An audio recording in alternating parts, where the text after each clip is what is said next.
Patapos na ang taon pero hindi pa ang aming year-end party, kaya naman mabuhay. Ako po ito si Eds at welcome sa panibagong It's Storya.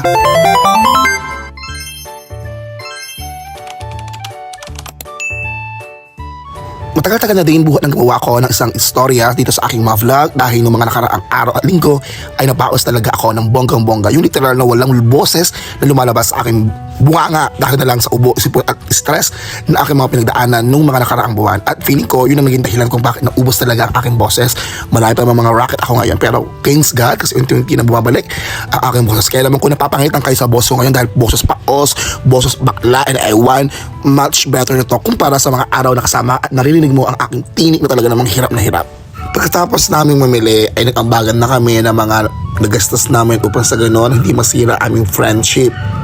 Pagkatapos namin mag-ambagan ng mga gastos, sana all nag-aambagan ay pumunta na ako kay Tita Eileen upang kausapin siya, magbayad ng aming mga babayaran dito. And of course, I would like to comment at magpasalamat kay Tita Eileen dahil napakabait at napaka-accommodating niya sa amin. Yung tipong kami na yung may-ari ng resort, yung tipong kami lang anong dito dahil alkilado namin to for today's video. Thank you so much, Tita Eileen! Get out! Yung bayad na. Ito pa yung aming bayad sa pasain. Sige pa. Bibili lang pa kami bigas. Ay, dito na po Yan po, kasamin po. Yan po yung kontaksyon na namin. Sige po. Umabot din ang halagang 1-2 ang aming pinag-ambagan bawat isa. Sobrang mura na noon kumpara sa mga resort ay staycation na pupuntahan sana namin. Alam niyo ba mga kaamats, hindi naman talaga dito ang punta namin kasi nga noong mga araw na ito ay nakabook na kami sa Banahaw, yung bound box, yung isang staycation kung saan mag-stay ka doon sa container ng truck. It so happen lang na sabi ng staff na day na kami papunta na doon na nagkaroon daw ng error ang kanilang staff, nagkaroon ng double booking kung kaya hindi kami na-accommodate pero pwede naman kami magstay sa Banahaw pero ibibigay sa aming cabin ay hindi na yung container truck na nakita namin sa Facebook page nila kundi isang office at doon kami magstay. So we decided na wag na namin i-push at ituloy ang papunta sa Sariaya sa Banahaw kasi nga baka mag-disappoint lang kami at baka mag-suffer yung moments. Kaya naman naghanap kami ng resort. Halos kalahating araw kami nag-inquire sa lahat ng resort sa Quezon kung saan kami pwedeng pumunta. Yung tipo hindi na kami maahasan, hindi na kami mapapagod. At thanks God dahil available nga ang resort na ito ang tagpuan. Actually napakalapit lang nito sa Lucena City at napakalapit din sa school ko saan ako nagtuturo. At ito nga pala yung itsura ng resort at ipapakita ko sa inyo.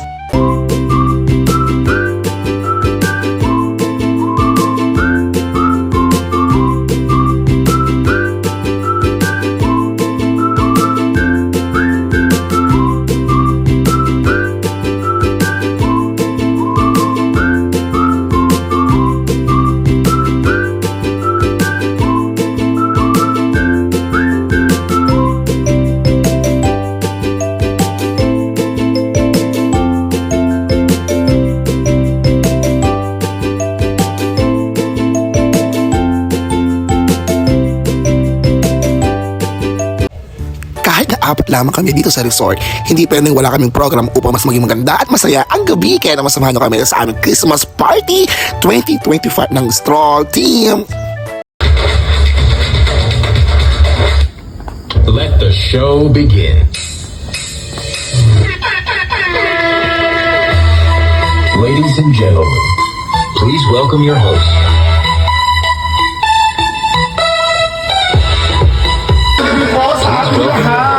Mga tipos and titas ng Lucena City. The Holy Spirit, Amen. Lord, Come on.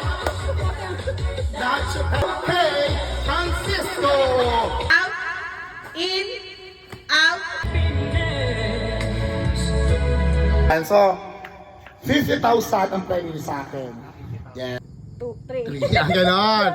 Salamat po sa ating mga game master. Palapag po natin si Sex from Kay, Sex from Ronald, Sex from Ernie, at syempre ang inyong Sex from S.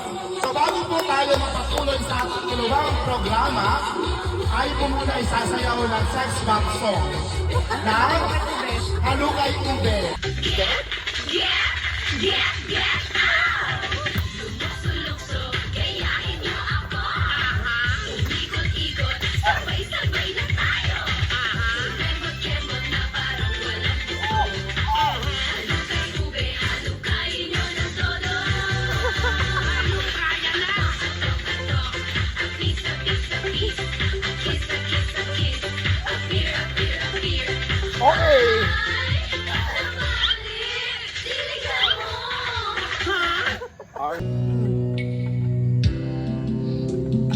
Baka makulat tayo chichirya. Oo, tayo kasi ng program. Alright. Anong imot mo? Ito lang?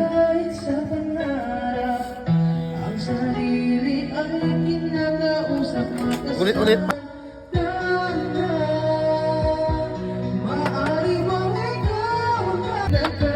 Go.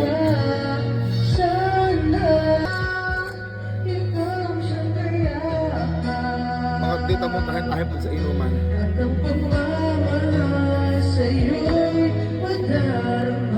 Tapos ka na dito. Ika din. Sa dibdib.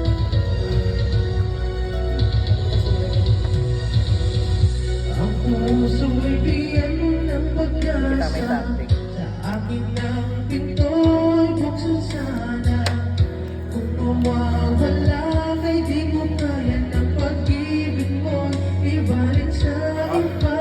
Kita mo, try ka na.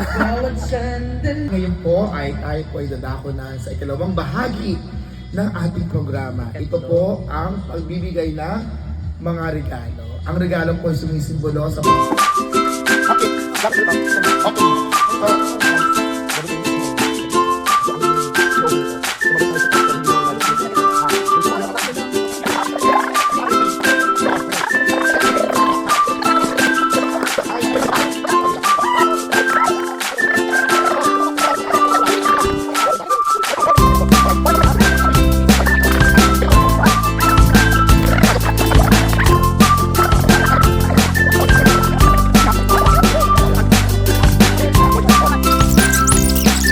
Hindi ko na namalayan kung anong oras kami natapos, pero alam ko, pagising ko, masakit ang ulo ko, masakit ang dibdib ko, sex bomb, get out. Kaya naman bago kami umuwi, ay nag-swimming na ako at nag-swimming upang naman maipakita ko ang aking sexiness. Kaya naman samahan niyo ko mag-swimming. Sobrang saya talaga na aming year party, kahit apat na lang kami sa table. Alam niyo ba, nung high school kami, hanggang mag-college kami, siguro mga 10 kami, pero dahil nga nagkaroon ng mga priority, yung mga iba namin mga kasama, at kami na lamang yung single, at lahat sila may mga may asawa na, may mga partner na, kami na lang talaga yung naiwan dito sa Lucena. So kami na yung madalas ang sama-sama. So sana one day, magsama-sama muli kami as one member ng Sex Bomb. So hanggang dito lang po aking istorya. Bye-bye!